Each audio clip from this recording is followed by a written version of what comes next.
Thank you very much, Jim, and it's extremely exciting to see so many people here.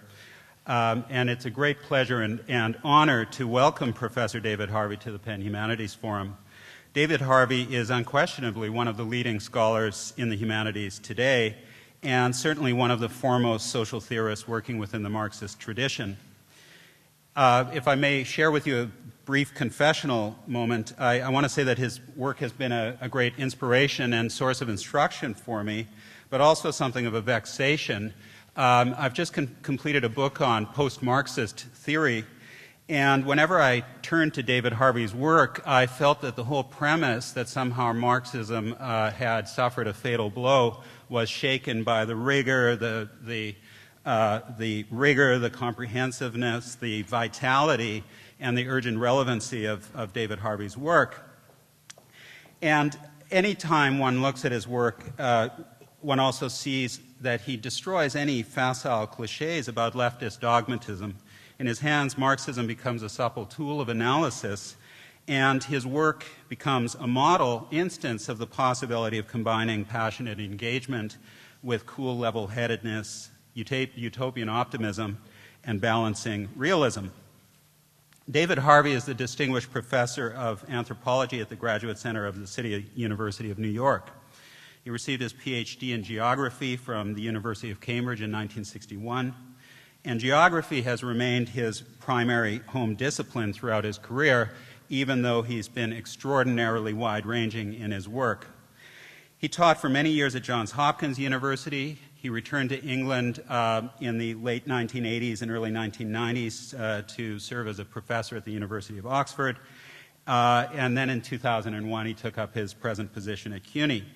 He's the author of far too many books to begin listing here, but I would feel remiss if I did not mention a few: The Limits of Capital in 1982, The Condition of Postmodernity, 1989, A Brief History of Neoliberalism in 2005, and most recently, The Enigma of Capital and the Crisis, The Enigma of Capital and the Crisis of Capitalism, which appeared in 2010.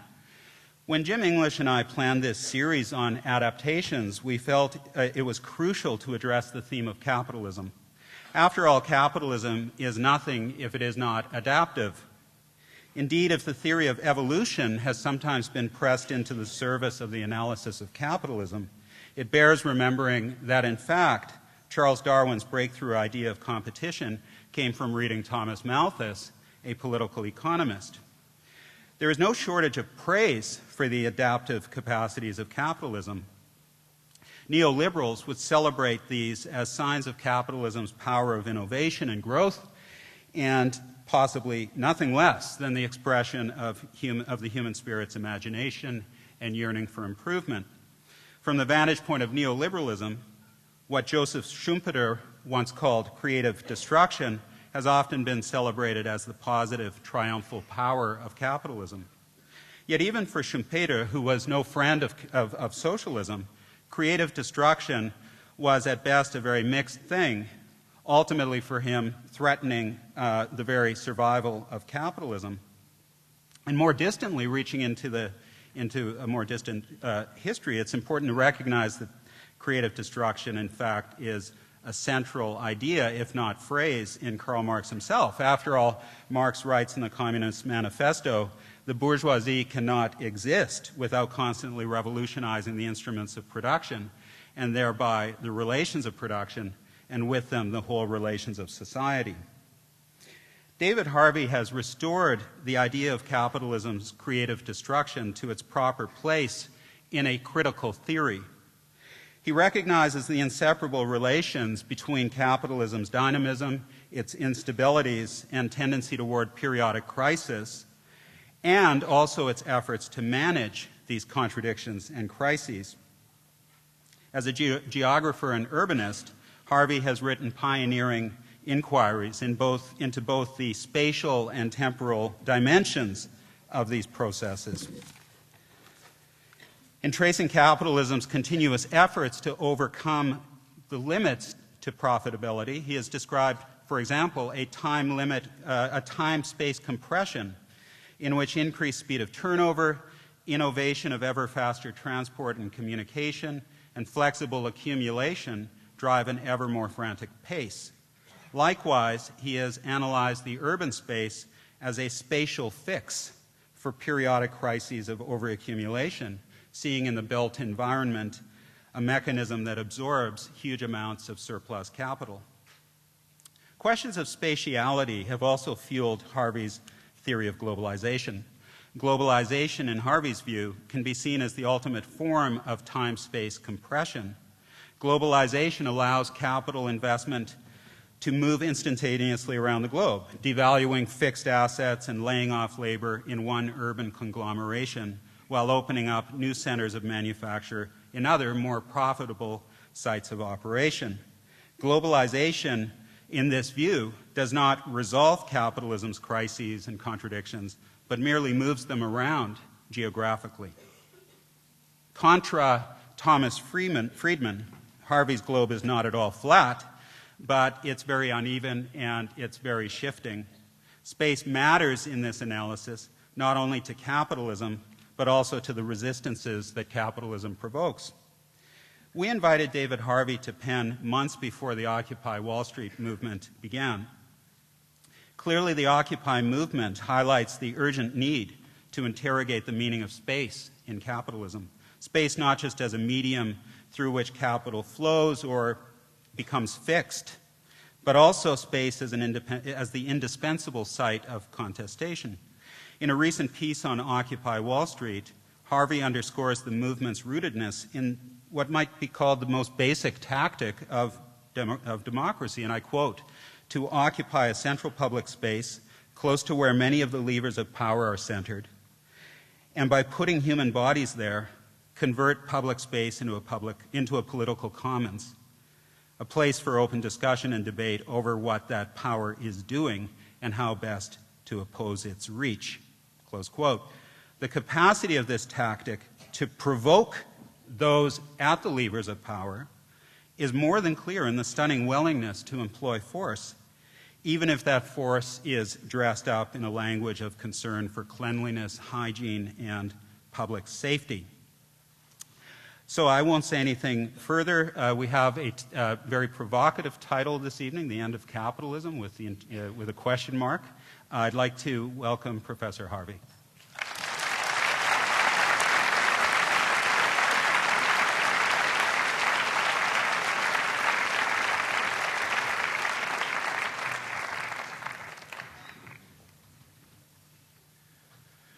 So thank you for that introduction. It was very interesting. You're frustrated. I've been frustrating a lot of people. I recall back in the 1990s, I was told that Marxism was dead. And I said, well, actually, I think I'm still alive. and since then, I've been riding up a storm just to prove them wrong. It's been a rather great experience. I'm not quite sure where the title of this talk came from. I'm not sure I gave it. Maybe I did. It was a little while ago, and one of those euphoric moments, I said, But it immediately tracks me back again to the middle of the 1990s when I first heard the commentary that it's easier to imagine the end of the world than it is to imagine the end of capitalism. And I heard it from Donna Haraway at that time, and since then it's been attributed to all kinds of people, so where it originated I have no idea. But I think it's worth thinking about it, and I thought, since it was easier to talk about the end of the world, I'd skip this capitalism bit and talk about the end of the world. And you then feel much more reassured. But there's something serious here which I did think I'd like to reflect upon, and so when I saw the title I thought, well, maybe I should think about this, which is, why is it so hard to imagine an alternative to capitalism? What is it that's happened that puts us in a situation where it seems there is no alternative? And when I say there is no alternative, of course, I'm thinking back to the woman who coined that phrase, which was Margaret Thatcher. And she said, there is no alternative. And she said about trying to prove her point. And Thatcher, I think, is an extremely interesting figure for precisely this reason, that she said, I'm not simply out to change the way the economy works and crush the unions, and well, she didn't say that, but I mean that's what she was really saying. Change the institutional arrangements. She said, I'm really out to change the soul. I'm really out to change the way in which people understand their relations to the world, and I'm out to change the conceptual universe in which people live. And it's very interesting to look right now, and this struck me very, very forcibly just recently when I was in Chile, where one of the other heroes of neoliberalization, General Pinochet, operated, where actually you realize that while Thatcher is no longer active in the scene and Pinochet is gone, Pinochetism, if you like, still rules in Chile big time. Thatcherism rules big time. That actually this idea that there is no alternative has become so deeply embedded in our psyches and in our consciousness that we cannot imagine that there is an alternative to capitalism. And not only there's no alternative to capitalism, there seems to be no alternative to the kind of capitalism we've got. Now, that point about there being, being easier to imagine the end of the world was said to me first in the 1990s, when the need to think about alternatives was not so clearly apparent. I mean, the economy was booming and things seemed to be going fine. Alan Greenspan was busy sort of Delphically saying how the world was doing great. So at that time, it was hard to imagine alternatives. But you would think, after we've been through what we've been through since 2007 or so, that the idea that there is no alternative would surely be sort of thrown to one side. But what I find instead is that actually, at this particular historical moment, there's a tremendous bankruptcy of ideas as to what to do. Back in the 1930s, when there was a crisis, there was at least an alternative theory lurking in the wings, which was, Keynes and Keynesianism and state involvement in the economy. And okay, there was a big battle, and there were also social movements at that time, which genuinely envisaged some mass alternative. I mean, there was the idea of socialism, communism, all those kinds of things were bubbling around. And so in the 1930s, there was a clear sense that there's an alternative, and as things went on, there's got to be an alternative. And ultimately, after World War II had kind of solved the economic problem, after World War II, an alternative emerged in which the state was heavily involved, in which taxation rates, for example, in this country were very high. I like to remind people, I mean, we're told by the Republicans that high taxation rates destroy growth. The taxation rate on the top income brackets in this country in 1945 was 92%. Okay. It never fell below 70% until Ronald Reagan brought it down to 30%. Between 1945 and Ronald Reagan, the average growth rate in the United States, well, particularly before the crisis of the 1970s, was around 4 or 5% per year. In other words, this was one of the most successful boom periods of American history when the top tax rate was always at 70-odd%. Since Ronald Reagan, the tax rate has always hovered in the top tax rates hovered in the 30%. And what's been the average rate of growth since the 1970s? It's been about 2%. So don't tell me that high tax rates inhibit. I mean, these are the kinds of mythologies that you find. But anyway, in the 1930s, there was this alternative. That alternative ran out for a variety of reasons. I'm not going to go into them. In the late 1960s, and we had the grim crisis of the 1970s. But in the 1970s, there was also an alternative. There was a critique of Keynesianism, and there was a critique of state involvement in the economy. And that critique was well lodged in many of the think tanks, the Institute of Economic Affairs that influenced Margaret Thatcher, and then this country, the Heritage Foundation, Business Roundtable, all the rest of it. And they'd all been kind of thinking, well, we have an alternative, which is going to solve the problem of the 1970s in a very particular way, which is actually to destroy the power of labor and thereby raise the profit rate and do it in a variety of ways, which included offshoring, it included technological change, it included sort of outright political assault, including coups and military occupations in Latin America and all the rest of it. So there was an alternative there. But when you look right now, you say, where's the alternative? In terms of social movements, in terms of actually thinking. I mean, God, here at Penn, you've got the Wharton School over there. You would have thought they'd come up with an alternative by now. But no, they're so busy sort of training themselves to go and make money that, you know, why do they want an alternative? And indeed, why would they want to make an alternative when, in fact, the leading hedge fund managers a couple of years ago got $3 billion each in personal remuneration? I mean, you know, when I tell that to students, they say, how do I get there, you know?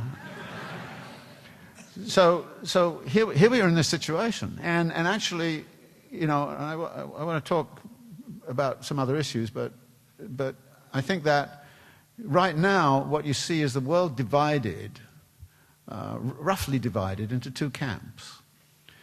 There is the hysterical austerity camp, which largely occupies Europe and United States, which says that the answer to our difficulties right now is to retire the debt because we became too indebted. And it's interesting to see, you know, how capital works. I mean, one of the theses that I work out in The Enigma of Capital is the idea that actually capital never solves its crisis problems, it simply moves them around. And right now is a very good moment to actually watch this game of hot potato, you know. There it is. There it was in the housing markets of California and Arizona and Florida and all the rest of it. And then it moves into the financial institutions, and then it floods all around the world. And there's a financial difficulty, and the states mop all of that financial difficulty up. And then all of a sudden there's a sovereign debt crisis of the states, and the states don't know how to handle it except by doing things like making the people pay.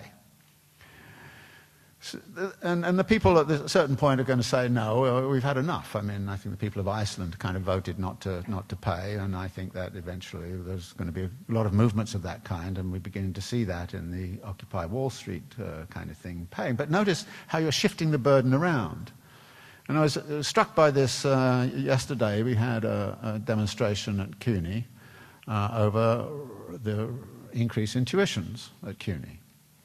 Now, CUNY used to be a tuition-free university. I think that's a great idea. I was actually educated in a tuition-free university system. I got right the way through to my PhD without paying anything. This is a sensible society. When you tell people that, they say, what planet did you live on, you know? And actually, right now, the demands of the Chilean student movement in relationship to Pinochet is we want free education, because the Chilean students are probably in the vanguard of a totally indebted class of people who have to pay for their education right the way through. And people are saying this is enough, and they've occupied the universities now for 5 months, and are going to do it for another 5 months unnecessarily until they get some answer to this compelling question. But in raising the tuition at CUNY, why is that going on, and how did it happen? CUNY was tuition-free up until the 1970s. Who forced tuition into CUNY? Well, the primary people engaged in that campaign were the Rockefeller brothers. The Rockefeller brothers didn't like the fact that they lived in New York and they paid taxes to support this tuition-free system. And they said, you know, rich bankers in Chicago don't have to do this, and they don't have to do it elsewhere. You know, why are we paying this? We want... So they set up the Business Roundtable, and the Business Roundtable did some incredible things. They hired a mass of independent experts to persuade everybody that actually tuition, that educational standards at a tuition-free university were extremely low, and you've got a very poor education. If you wanted a good education, you'd have to pay tuition. And so all of this was put out, and it was put out in radical journals like the Reader's Digest. And then the Rockefeller brothers paid to have these independent expert opinions from the Reader's Digest to be republished in every college newspaper across the CUNY system as part of this attack upon CUNY. Well, now we've got to this situation where the bankers got into trouble and they got into debt. And because they got into debt, we had a crisis. And as a result of that, New York State is a bit in debt. So it's got to retire its debt. How does it do it? Well, one of the ways, it raises tuition on CUNY. Which does what? It increases student debt. You're privatizing the debt on the backs of students. You know, and you're creating this debt-encumbered class of students. Now, this is a good idea politically because, as somebody said about, you know, the mortgage stuff back in the 1930s, that debt-encumbered homeowners don't go on strike. Well, a debt-encumbered student has a very hard time making kind of political choices which are a bit risky when the debt is hanging over them. So debt encumbrance is a real problem. So this austerity mantra which we have is an answer to the particular question. And as we see from Ireland and as we're seeing from Greece and all the rest of it, it doesn't work. What it does is people get poorer, and because they get poorer, they spend less, and the whole economy starts to go down and down further and further and further. And Keynes saw that as a problem and said, well, the only thing to do is have the government step in and kind of get it going back in the other way. But no, we can't do that because the Republicans won't let you. And here is a very interesting, let me just sideline a little bit into a little piece of Marxian theory. I like to do this, you know, as a kind of thing. Every now and again you go off and you say, oh, in volume 2 of Capital, Marx sets up a very interesting little model of how a capitalist society might work. He says, imagine there are only two classes in society. There are capitalists and the workers. Where does the demand come from in that society? Well, the demand comes from the capitalists paying workers, who then spend their money on goods, and the demand comes also from capitalists buying means of production. So the total demand is means of production plus the wage bill. What is the total supply that the capitalist creates? Well, the capitalist puts all of that to work and actually creates a surplus at the end of the day, which is called profit. So there must be more at the end of the day than there was at the beginning of the day. So the question is, who's going to demand that more at the end of the day? When, in fact, the demand which the capitalist has launched in is just simply the wage rate plus what they've spent on means of production. Demand at the end of the day, well, has to be bigger than that because you produce more than that. You produce the surplus, which underpins the profit. And Marx's answer is, well, it can't be the workers who do it, so the capitalists have to do it. Now, this is a very peculiar economy. The capitalists actually generate the surplus, and then they have to find the money to pay for it. Well, that's a very weird economy, actually, except that there's a simple way in which you can answer that question. That is, what the capitalists do is to buy now and pay later. And what they do is they actually launch further production the day after. So it's the expansion of the system the day after that mops up the expansion of the day before. And you need enough money to do that. Now, in Volume 2, Marx doesn't really explain this very well, but in Volume 3, when you introduce kind of stuff about, you find out that the gap between yesterday and tomorrow is filled by the credit system. So that actually buying now and paying later is like issuing IOUs. Well, that's what you do. And the IOUs then become larger and larger and larger as time goes on. What this leads to is a very simple relationship, which is that the accumulation of capital actually matches the accumulation of debt. And in the history of capitalism, there's a crucial relationship between the two. If you retire the debt, you end capital. And I wrote a nice little piece, which sent to the Wall Street Journal, which they didn't publish, which said, well, actually, the Republican Party, if it really does insist on this debt stuff, it doesn't really mean it because, you know, we know what Reagan did with the debt and we know what Bush Jr. did with the debt. If they really insist on this, they will do a better job of ending capitalism than the working class has ever done. Because if you end debt and you end the expansion of the debt economy, you end the possibility for the accumulation of capital. That is, capitalism is over. Okay? There's one answer to your question. No question mark about that. But this then, of course, immediately poses some problems about, well, how is the debt managed? And debt management then becomes crucial to the dynamics of a capitalist system. And what we've seen is debt management going crazy, of course, over the last few years. Now, one of the things that became very important to me, again, in writing Enigma of Capital, is to look back and say, you know, this question of relationship between debt and accumulation, how has it actually worked historically, and where did it come from?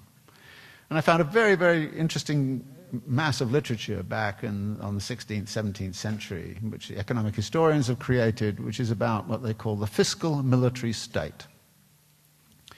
And it's about the way in which debt, state debt in particular, and militarization kind of went together. And that's how the wars were fought and all the rest of it, and what a crucial role this played in the dynamics and the origins of capitalism, one that has been largely left unexamined.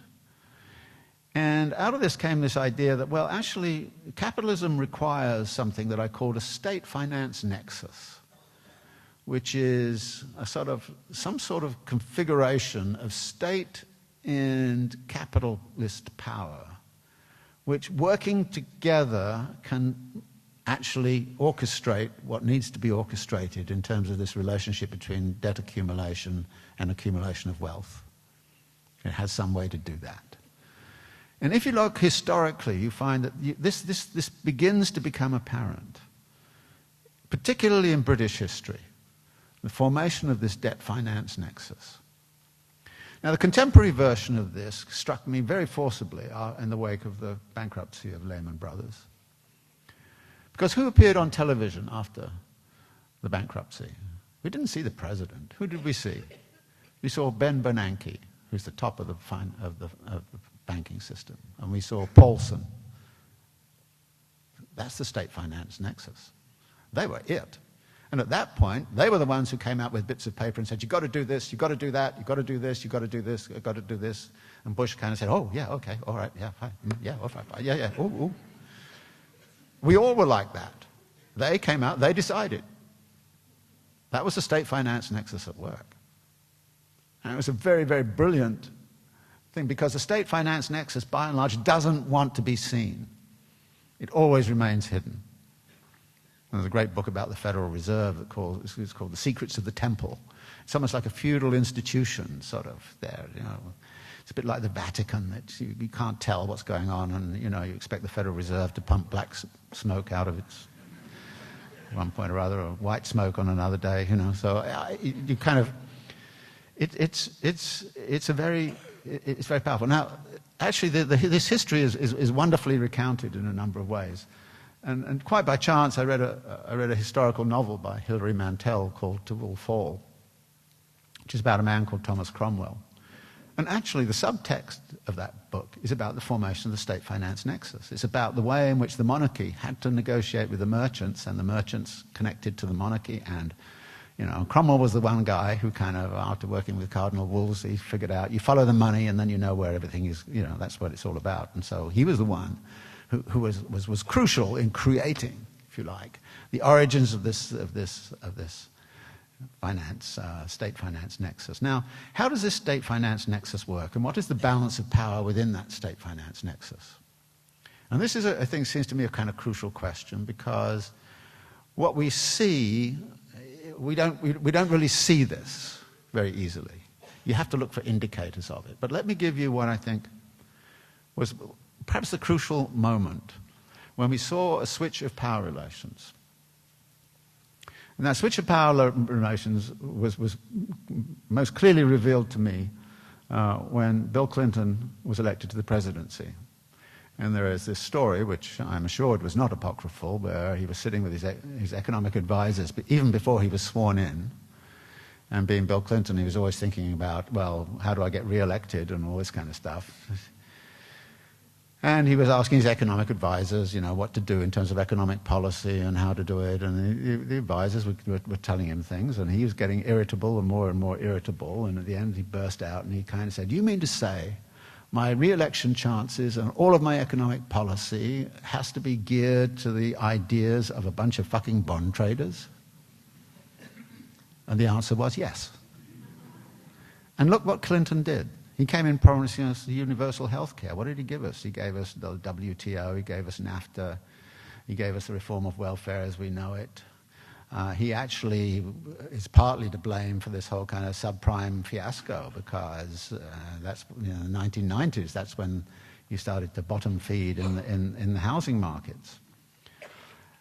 But that remark suggests that actually at that point political power was no longer in a position to dominate over financial power. And I think that's very critical to understand. Now, I tracked back a little bit, and I found a very interesting point where that general conclusion had been arrived at by the great guru economists. That in the wake of the stock market crash of 1987, Black Monday, and I don't know, just tremendous crash in the stock market, which was also connected to this sort of grumbling crisis of the savings and loan, in which more than 1,300 banking institutions went under in the United States. And at that point, William Isaacs actually threatened the banking sector with nationalization if they didn't clean up their act. So that period, 1987, there was and after that happened, people asked questions. They had this big meeting of all of the big guys, Summers and Volcker and all those other people sitting around kind of saying, how do we understand what happened in 1987? And of course, being economists, they couldn't agree. But one thing that did come out as fairly consensual, that the United States was no longer in a position to decide unilaterally. That a crisis of that sort could not be managed simply by the US. It would require international agreement, international action. And I think that was before that, if things happened, the United States unilaterally would do this or unilaterally do that or strong-arm people into doing something.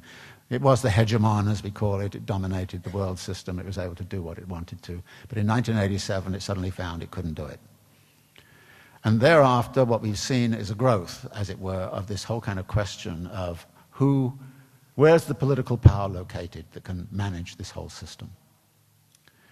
And we saw in the wake of Lehman Brothers that the G7 and the G8 were not enough, and we went to the G20. Notice what you're doing is you're looking. You get to a point right now when you look at it and you say, well, actually, the only way in which political power can now actually exercise power over the bond markets is by collective action. That is, there has to be almost a global government, which is going to actually consensually decide. It doesn't have to be a kind of, hierarchically organized, monocentric, but it has to be total agreement between them as to what to do and how to do it. What we saw in the wake of the Lehman Brothers was an immediate period of brief agreement between everybody. We've got to stabilize this system. After the system gets stabilized, roughly, then they all break apart and go their own way. And I thought it was very interesting. Obama went to the meeting in Seoul of the G20 and basically had a whole bunch of propositions and nobody listened to him. Merkel kind of said, no, we're not doing that. No, we're not doing that. No, we're not doing that. So you've got the austerity thing. And the austerity is stuck in a certain kind of mode, and it's a political decision and a political choice. And I want to go back to, I think, to this very simple and overly simplistic idea, obviously, which is the political choice is being driven by class power. The political choice in this country is driven by class power, clearly.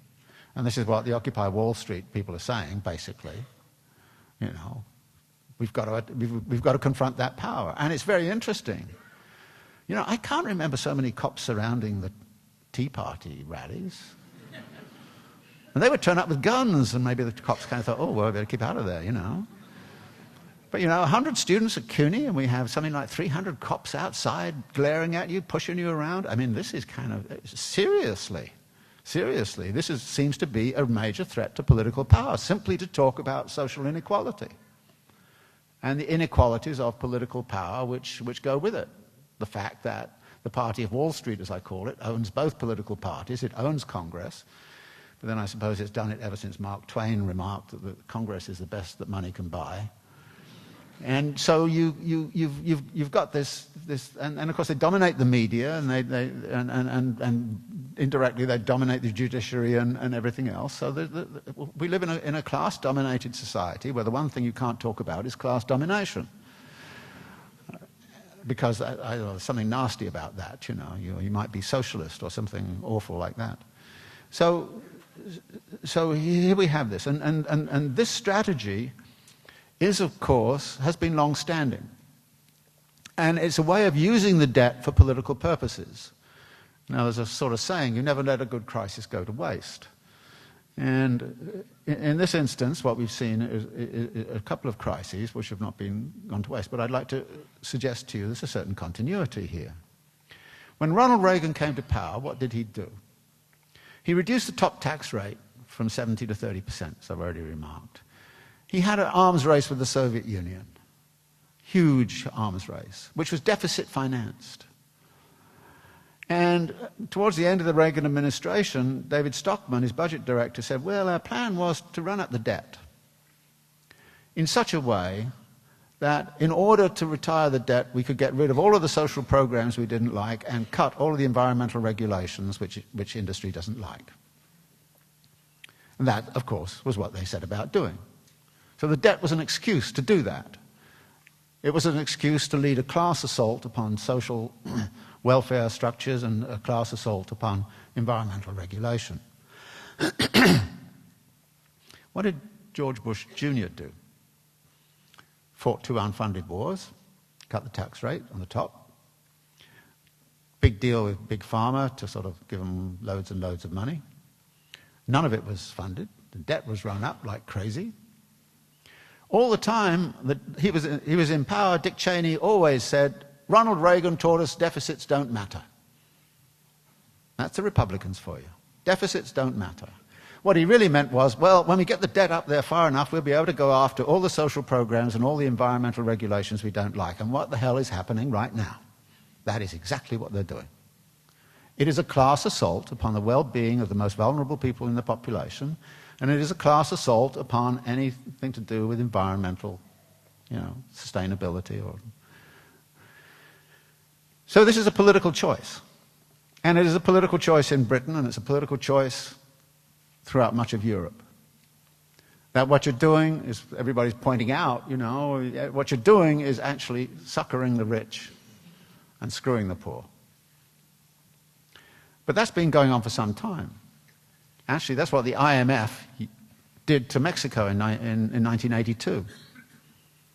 That's what a structural adjustment program is classically like.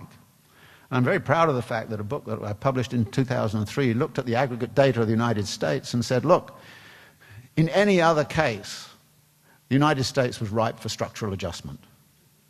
The trouble is, of course, the United States is the IMF, and so it's not going to structurally adjust itself. But now, in effect, we are being structurally adjusted. And actually, the powers that be are busy pushing that structural adjustment on us. Now, that's one part of the world. The other part of the world is doing exactly the opposite. It's not going into so it hasn't got the monetarist theory, and it hasn't got all of the kind of, all of that Milton Friedman stuff. The other part of the world, based in China, is doing exactly the opposite. They're in effect doing a Keynesian program. Now, China, for whatever reasons, didn't sort of decide it was a good idea. But again, political forces were very, very significant. In China, they are deadly scared of major unrest on the part of a population which has a long history of being pretty restive at various times. And in 2009, at the beginning of just around the beginning of 2009, just after Lehman Brothers had gone under, the Chinese, in about 3 months, lost 30 million jobs because the export industries crashed. 9 months later, the IMF did a study which showed that the net job loss in China was 3 million, i.e. the Chinese had managed to recuperate 27 million jobs in about 6 months. How the hell did they do that? Well, one of the things they did was to launch an enormous physical infrastructural development program. It was equivalent to what the United States did with the interstate highway systems in the 1950s and 1960s. They built whole new cities. They built high-speed train networks. Their stimulus package, just simply by the central government, was about the equivalent to that which the United States had set up. But it also turned to the banks and said to the banks, lend. Now, there's a wonderful moment, if you've seen the movie Too Big to Fail, or read the book by Sorkin about Too Big to Fail, right at the end after they've struck this deal and they've made the banks accept all this money. And Bernanke says, well, I hope that they'll lend it out. And Paulson says, oh, of course they'll lend it out. Well, of course they might lend it out. And of course they didn't. But if you're a Chinese banker and you don't do what the central government tells you to do, oh boy, you're in trouble. So the banks lent out furiously to all these development projects. The result was been a boom in property prices in China and property development in China, which matches the boom that's went on in the 1990s into 2000 in this country. It's a huge, huge boom. And as a result of that, the Chinese, of course, have actually launched demand into the rest of the world economy at a huge rate. The Chinese have consumed half of the world's steel output in the last 5 years, half of the world's cement supplies. Now, where does steel come from? Well, where does the iron ore come from? Where does the copper come from? It comes from places like Chile, Australia. You go to Chile and Australia and people say to you, what crisis? Argentina, Brazil, doing fine.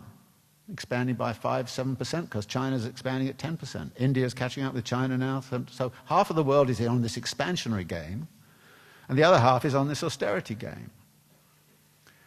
And of course, it's very, very interesting to see, how in the United States people say government can't actually do anything to expand the economy. And you say, what the hell are they doing in China? And by the way, take a look at Singapore and a few other places as well. The government's heavily, heavily involved. And in fact, the only successful economies over the last 10, 20 years have been those which have been centrally directed. And yet we've got this mantra, which is, I don't know, living on some other planet. So you have these two things. But the Chinese model is not stable either, for exactly the same reasons that the Keynesian thing ran out.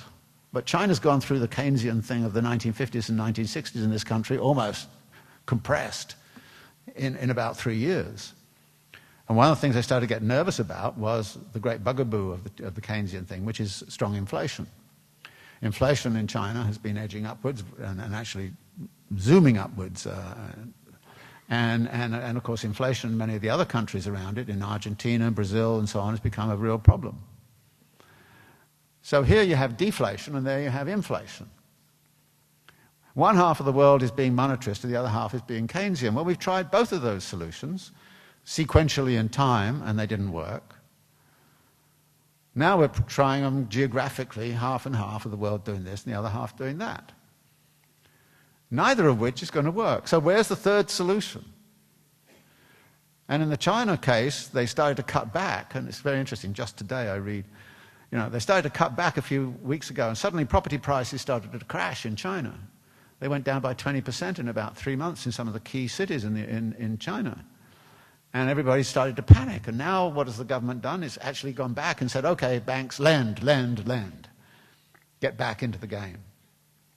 So there's a frantic attempt in China to sort of stabilize things by playing these games in the same way that we're seeing in this part of the world, and in Europe in particular, we're seeing this incredible game being played of trying to deal with the sovereign debt problem in very peculiar kinds of ways. So the point of this is to say that actually I don't see at this particular point any major alternative in the horizon in terms of what capital can do. On the basis of what has been going on the last 30 years, I can make some rough predictions as to where things might go. And this is a bit like weather forecasting, where I was assured by one of my colleagues who's expert at this, that actually if you say the weather tomorrow is going to be roughly the same as it is today, you'll be right 60% of the time. And there's an immense amount of effort put in to try to get the predictability up to 80% of the time, but 60% of the time, it'll be the same as tomorrow. And a bit on that basis, what can we really expect? Now, I've already mentioned what seems to be this key switch in the state finance nexus, where, put crudely, bond markets dominate sovereign political power. And they're dominating, as we see in Europe, very, very strongly. We're not seeing it here in the United States, but in effect, that is what's happening here in the United States as well. So, if that's the case, then the big question is, what's happening in those markets? And how can we understand what they're doing and in what direction they are moving? What we're seeing, of course, is it's not only are you actually dominating political power in the way that Bill Clinton recorded it, but what we now see in Europe is effectively the overthrow of democratically elected governments and the appointment of technicians who are doing the will of the bond markets. 2 governments now. Pretty soon, if you don't willingly actually do what the bond markets want, you'll be in that lot too. So what does this mean for democracy? Now, there's a very interesting problem that lies behind this, which is really what I want to really emphasize. Capitalism has always been about expansion, for the reasons I've already mentioned. It's always been about growth. Have you ever heard anybody who's pro-capitalist say they're anti-growth? In effect, a crisis is defined as zero growth, right? I mean, since when is zero growth a crisis? I mean, actually, it turns out zero growth is one of the best things that can happen to the environment, but leave that aside. Historically, the volume of goods and services has grown probably around the rate of 2.25% per year, but it's a compound rate of growth. Marx has a wonderful kind of little argument where he kind of says, well, actually, this guy in 1780 calculated if he had invested a sovereign on the date of the birth of Jesus Christ, there would now be enough sovereigns to actually fill up half of the universe. No, solar system, sorry. That's what compound growth does. 3% compound growth is considered a reasonable kind of way for capitalism to work. 4 or 5% is really good. 10% people start to, if it's 10% in aggregate, people start to worry about its overheating and all that kind of stuff. Less than 3%, things are sluggish. 0, you're in a crisis. I mean, that's the general story you'll get from the financial press. You'll find everybody saying, we've got to get back to 3% growth. Oh my God, next year there's a forecast in the United States, it's going to be 1.2%. What are we going to do? You know, this kind of stuff. So capitalism was about growth, and it's about compound growth. 3% compound growth back in 1780, no problem. 3% compound growth right now, real problem, real problem. Because when you think of the global capitalist economy and where it is, the frontier has closed. I mean, the Soviet Union collapsed. That's now opened up. China has entered the system. There's no geographical frontier. I mean, okay, parts of Africa haven't yet been fully absorbed, and there are parts of Central Asia, but relatively. But basically speaking, in the same way there was a big impact when the frontier closed in this country back in the sort of 1890s or whenever. So the frontier, the geographical frontier has closed. There's no way in which you can expand the system. Now, that doesn't mean there's no geographical outlets, because you can go, as was mentioned earlier, do some creative destruction. You can deindustrialize all of the United States, which has happened. You can deindustrialize much of Britain, and then you can, you know, turn them all into sort of condominiums and shopping malls and all kinds of things like that. So, yeah, you can readjust the whole geography internally by intensification and transformation. But one of the things you will notice, and this comes back also to this notion of weather forecasting about tomorrow is going to look like today. One of the things you will notice since the 1970s onwards is that as finance has become more liberated and can go and do its thing, it's become more volatile. it started actually to develop completely new market structures. Many of them are actually rather old, but were very minor, but they became major very quickly, like hedge funds and the like.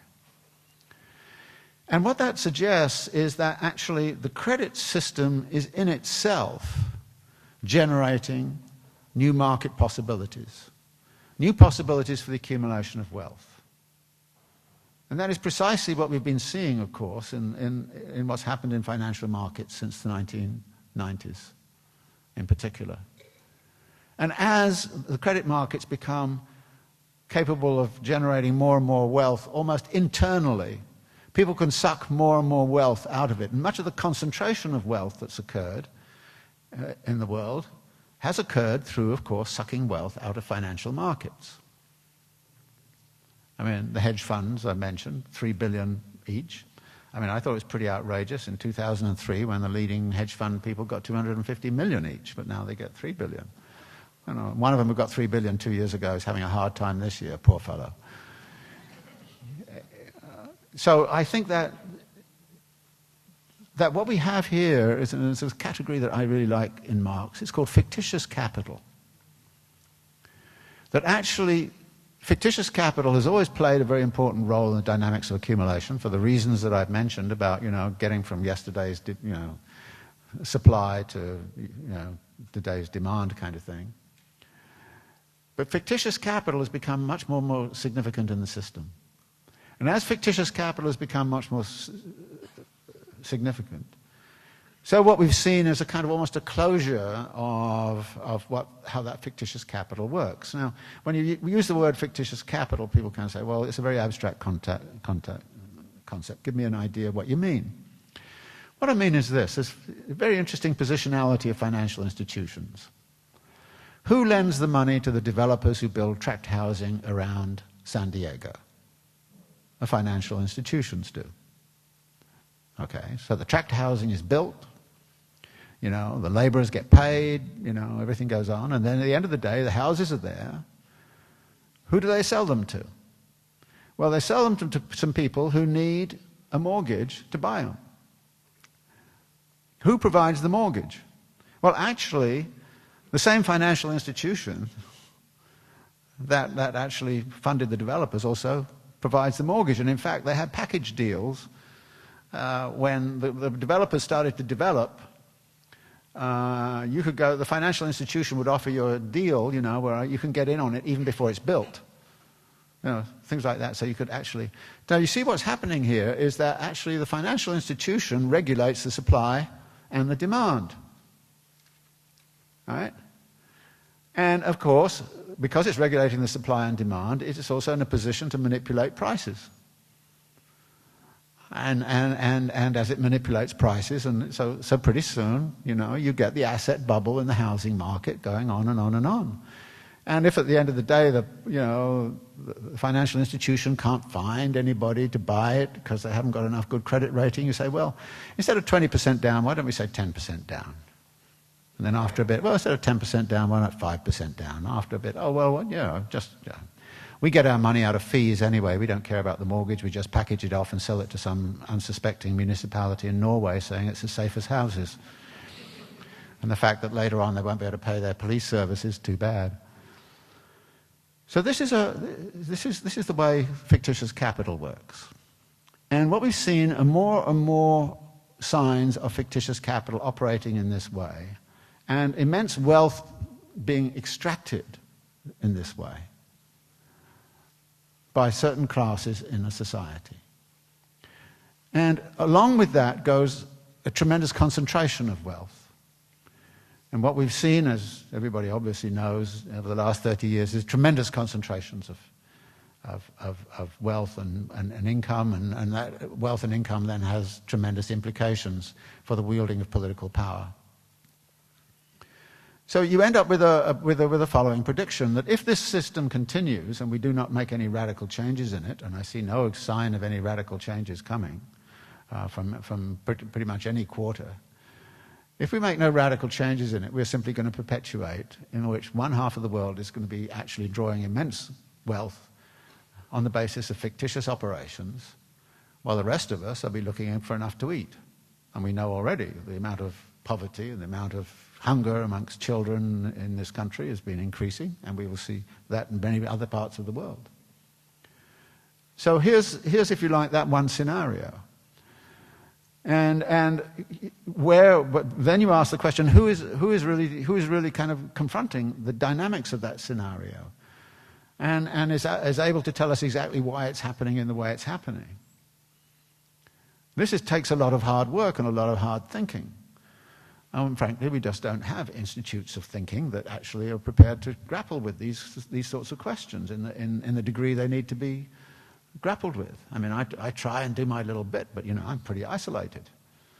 And certainly I would never get interviewed on any of the mainstream media, and I pretty much get isolated, everywhere. Not true in Britain, by the way. I get on the BBC, but, the BBC still has a residual of something or other that doesn't exist in this country. So you look at that, and you kind of look at a rather dismal situation. The other possibility would be the China model, which will take root.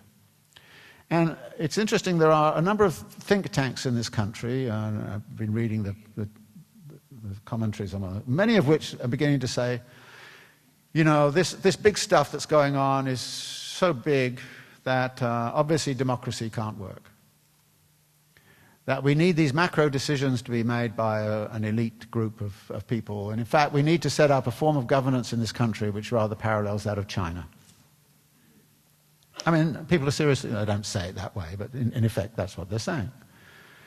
Because all this democracy in Washington is screwing things up. I mean, look at it, it's just a mess. And so what we'll do is we'll have democracy will be local. You can, be democratic about what trees get planted in your park or something like that, but the big macro questions are going to be handled by an elite group.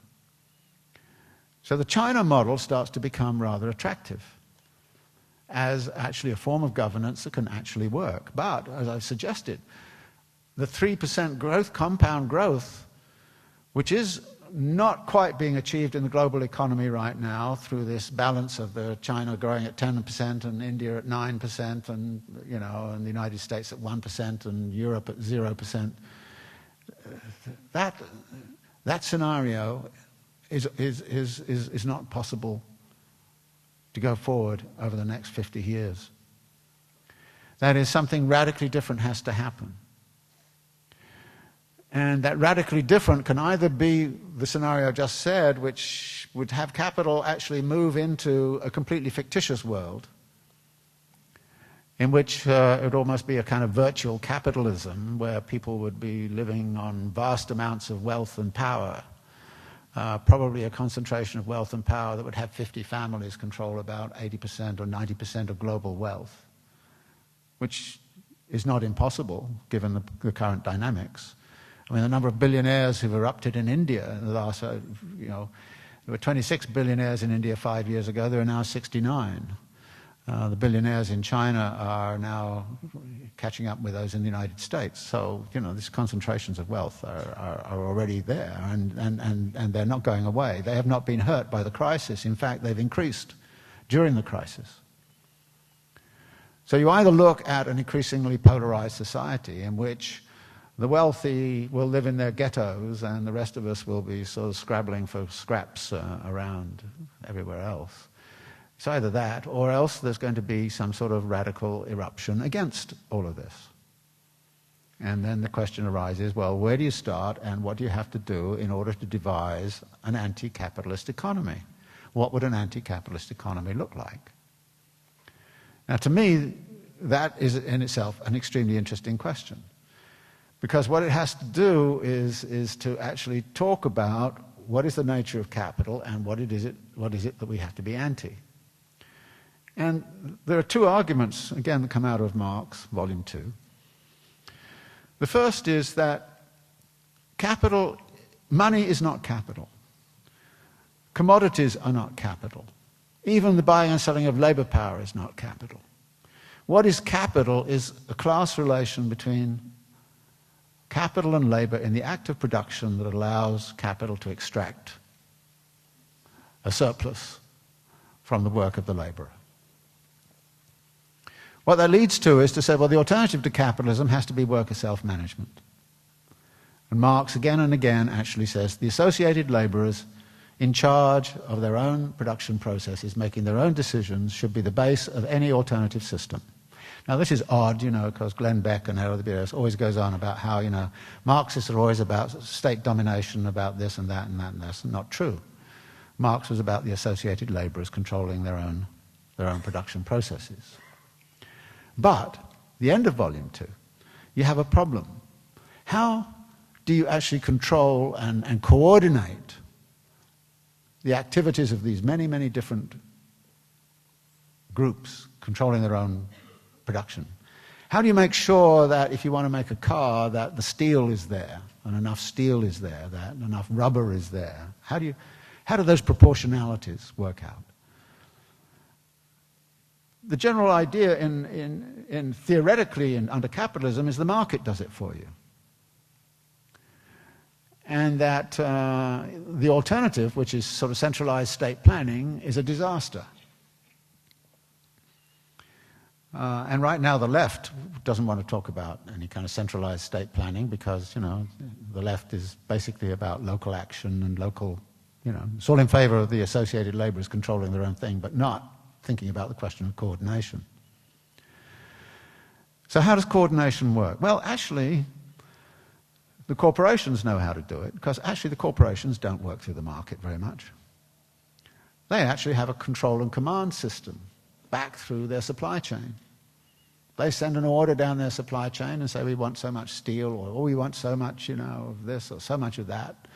They don't actually go out and haggle in the market and say, okay, now I've got the steel, now I can do it. No, they orchestrate it. And it's all orchestrated on a just-in-time system in which they say, we want so much steel on such and such a day, and we want so much more steel on the day after that, and then we want this amount of, So actually, corporations engage in centralized planning, and in a very sophisticated way.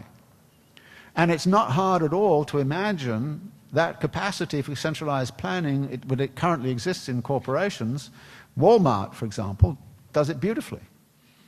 It's not hard to imagine taking that over and turning it to a social purpose instead of turning it into mere profiteering. And when I say that to people, say, you like Walmart? And my answer is, well, they've come up with some techniques that we can use. And we shouldn't run away from talking about those techniques just because Walmart has it. We should really study those things and figure out how it works. Because the one centrally planned economy, which really worked extremely well, was World War II in the United States, which was when Roosevelt called all the corporate heads to Washington and said to them, you know how to plan all this stuff, get it done. We want the ships, we want the tanks, we want the aircraft, and we want it done, and we want it done fast. And boy, did they do it well, and boy, did they do it fast. And that was one of the things that terrified corporate capital, that they were actually part of a centrally planned economy. And they were the agents of a centrally planned economy, which was actually something that Marx envisioned. He talked about joint stock companies, and he said, actually, these are associated capitals. The individual capitalist is gone. Associated capitals knows how to do these things.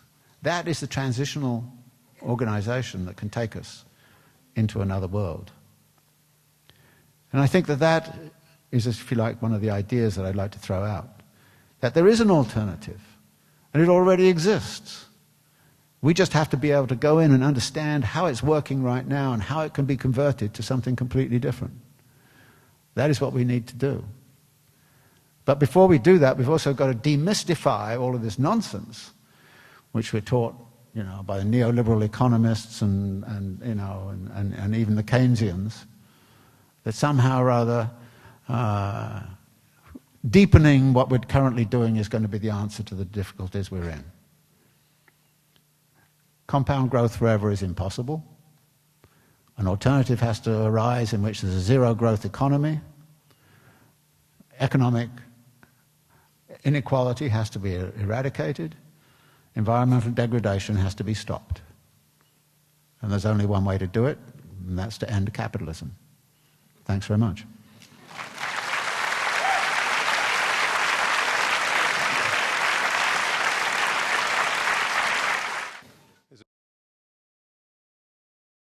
given the Supreme Court decision granting corporate personhood, what are the chances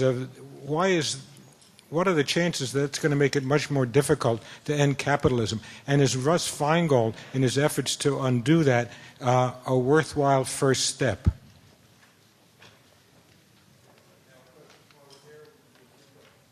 All right.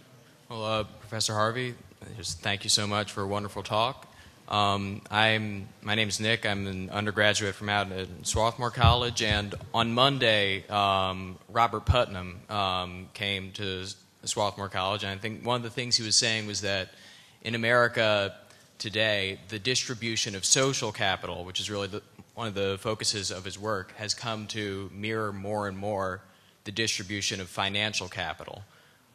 So the distribution of goods and social organizations, such as education or involvement in church. A lot of these forms of social organization have come to be increasingly centered, or class divided rather. And I'd just like to ask if you think that's the case and what you think the implications of that are for, the continuation or end of capitalism.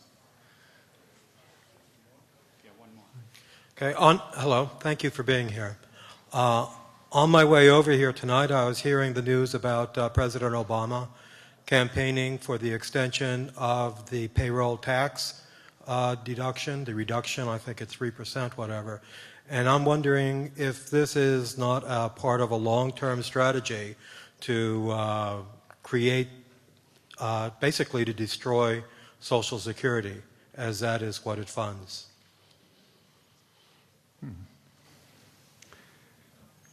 The personhood of corporations, I think one of the more serious things that happened historically, and I think I heard somewhere the other day that actually it never came about, it really came about by accident and subterfuge that people started to treat corporations as individuals. And I think that actually rolling that back is a very crucial part of the immediate reform requirements. So I'm very much in favor of withdrawing that. I mean, I do have this kind of problem that if you treat them as persons and you can't put them in jail, then what does that do? Social capital and financial capital, yes, I think they go very much together, and I think that this is the financialization of pretty much all aspects of daily life is becoming a very, very serious issue for many people, and that relationship. I mean, it's a dialectic, if you will, because on the one hand, you need financial capital in order to get the social capital, and then the social capital is the means to get the finance, and so the two go together, and you see a lot of that going on inside of the educational system.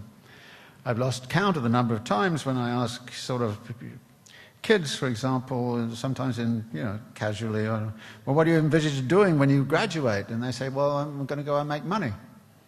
You say, well, is that the only ambition you have? Well, yeah. What else is there? You kind of go, well, actually, there's a lot else, but I think, but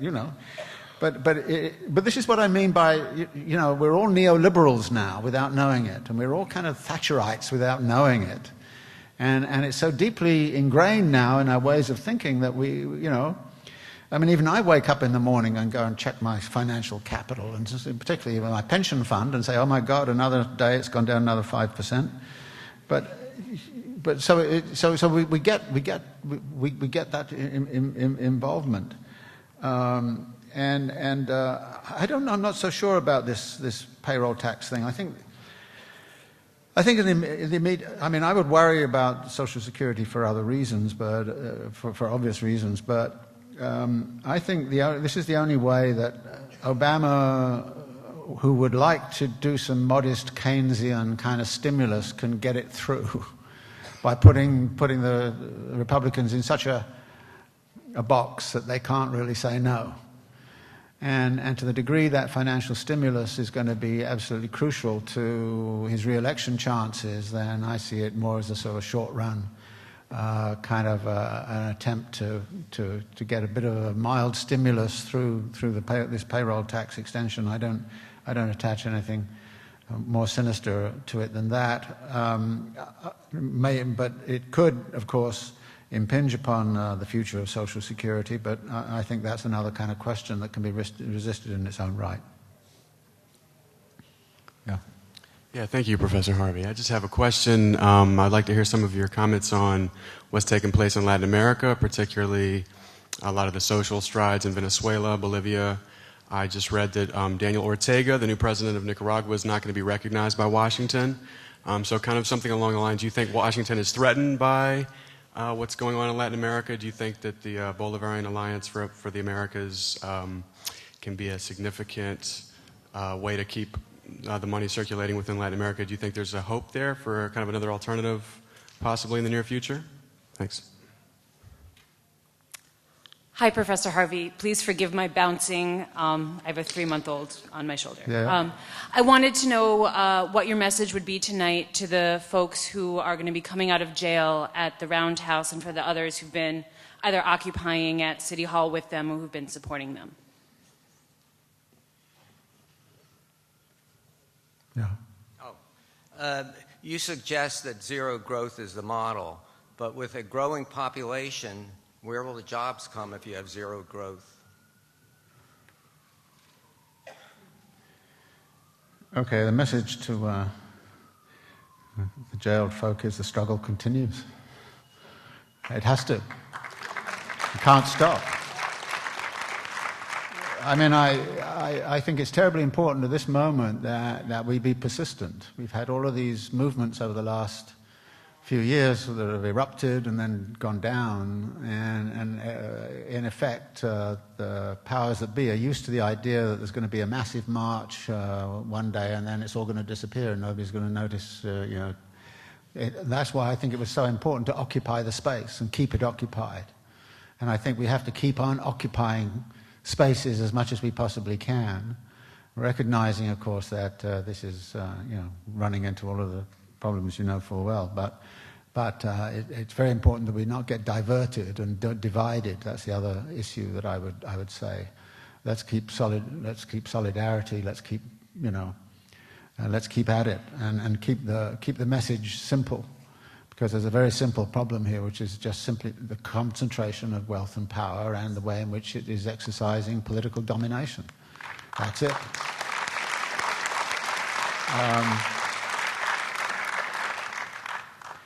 Latin America is a very diverse place. I mean, I get nervous about lumping everything together in Latin America. I think what happened in Venezuela and to some degree Nicaragua, I have to say I'm a little bit skeptical about some of the things going on in those two countries. On the other hand, what happened in Bolivia was really absolutely stunning from 2000, 2005. I think now they've got the classic kind of problem of what happens when you get state power.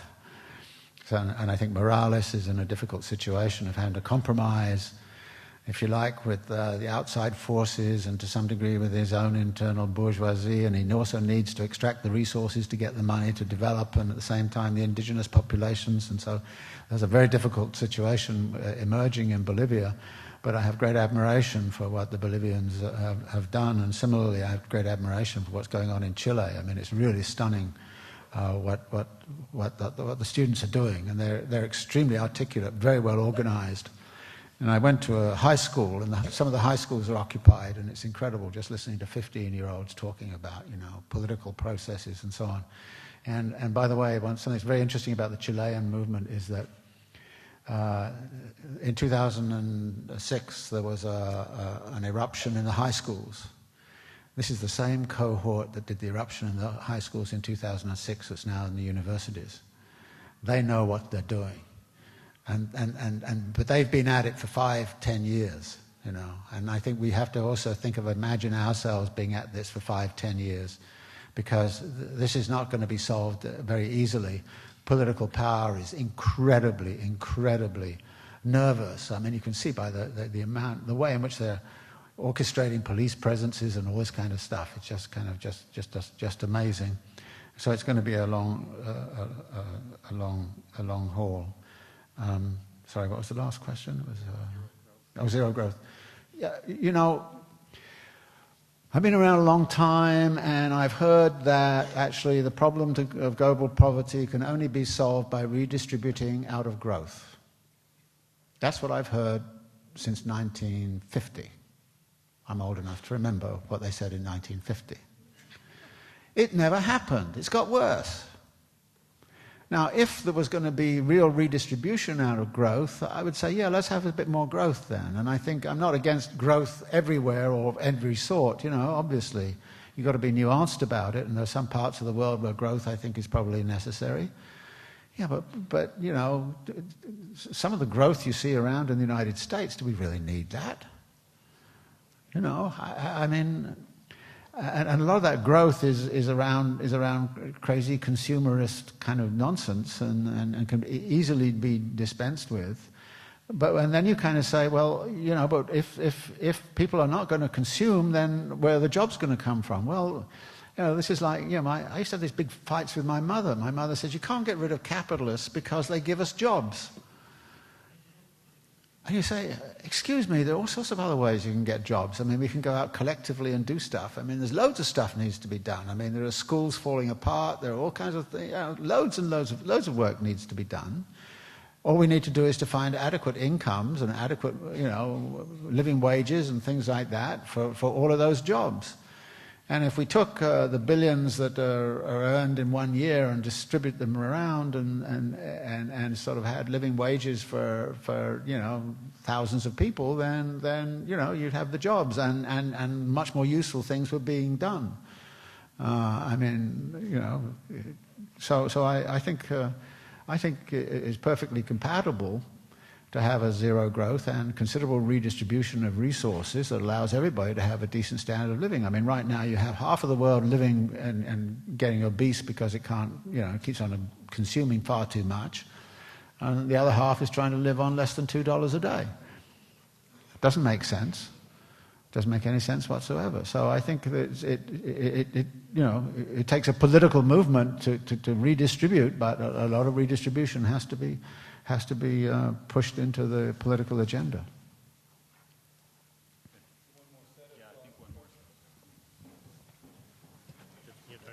Okay. Thank you so much for the wonderful talk. I have a questions in thinking about an alternative future and also in relation to the Occupy movement. In my personal opinion, the Occupy movement is not a singular movement. It's only a beginning to to an alternative future. So towards the end of your talk, you talk about how we can actually learn from institutions like Walmart and just-in-time management.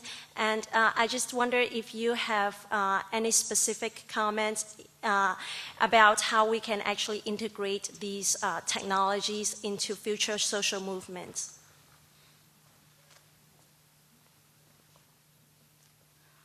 My question is, do you think the recent fluctuations of the stock market are some kind of method of extraction? And if so, how can that be stopped? I'd like your thoughts on the following two statements. One, perhaps technology has come so far that we don't need everyone working. If you have one person feeding 100 people, is there going to be a permanent unemployed because we're just so efficient?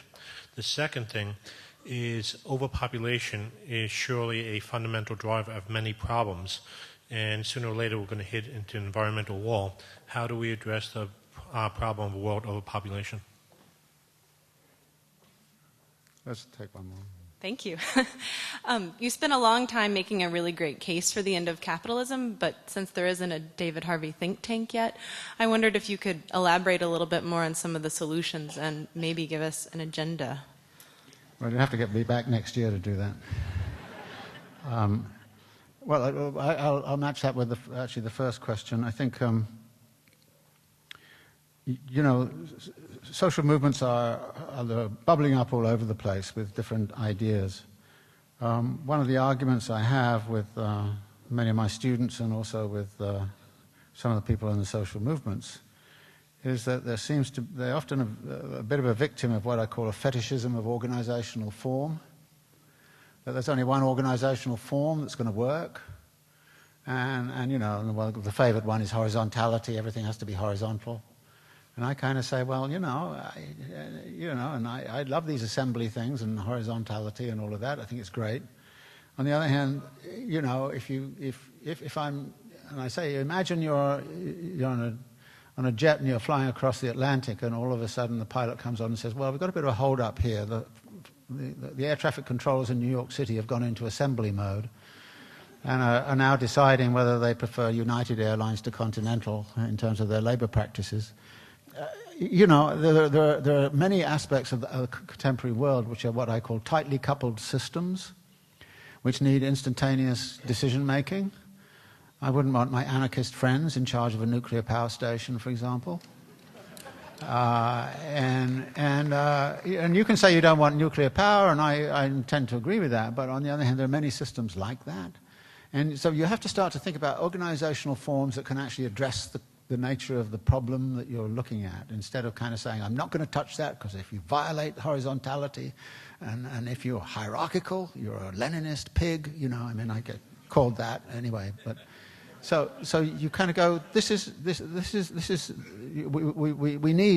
we need to think through organizational forms that the left are using. And again, I was very impressed with the Chilean students. I mean, it's very democratic, but they're not frightened of leadership. They're not scared about having leaders, and leaders' job is to lead, and at the same time there's a strong control over what leaders can do. So, and this was true also in Bolivia, and if you look at what happened in El Alto or something like that, you see all these mixes of hierarchical forms and horizontal forms. So I think the left has to think about that and be prepared to say, you know, well, let's look at the organization of Walmart, and it's the efficiency of Walmart in terms of delivering goods. I mean, let's face it, in a socialist society, we would like things to be efficiently run. No? I mean, some things anyway. I mean, other things we might just have fun and not worry about the efficiency at all. But other things, I think we want the sewage disposal to be efficient. And so things like that, I think, you know, have to be sort of factored in as to what the alternative might look like. The fluctuations in the stock market, I think it's all over the place because, you know, it's a lot of it's computer driven, and I don't think there's any way in which it's easily manipulable. I think it's just driven by, you know, all over the place sentiments, although people have organized ways in which they can make money when the stock market goes up and make money if it goes down, which is the genius of much of the financial system. Overpopulation. Now, this is very interesting. The problem in Europe is not overpopulation. It's lack of population. I mean, the big problem is that there are zero population growth. Now, the answer to that, of course, was to open the borders to immigration. And one of the arguments over Turkish accession into the EU is over, is that labour supply going to be available? You know, and of course Turks have already been imported as labourers into Germany anyway. So many parts of the world, Japan for example, China's beginning to run into very fast into an ageing population situation. So one part of the world, again, it's a bit like I mentioned earlier, one part of the world is close to zero population growth, and the other part is still booming. And if you look at the conditions in the two parts, and you would kind of say there's an obvious relationship between various things that are going on. The single most important thing that would have an impact on population growth would be education of women. And therefore the women's question is crucial. If women were highly educated and became part of the labour force in ways, I think the population problem would essentially disappear. And interestingly, though, of course, as Marx pointed out, a surplus population is absolutely necessary for the accumulation of capital. And therefore population growth is something that is often frequently stimulated through the dynamics of capital accumulation. But there you know, the population problem is, I'm not saying there's no problem there. I'm saying that actually its connectivity to this dynamics of accumulation is very specific and needs to be understood in terms which allow for the gradual reduction of population growth rates, which I think we've seen happening very, very strongly, even in China, but not, of course, in India. So that when you compare those, so there's a lot of variation in all of that. Okay? All right, I think we're there. Okay, thanks very much.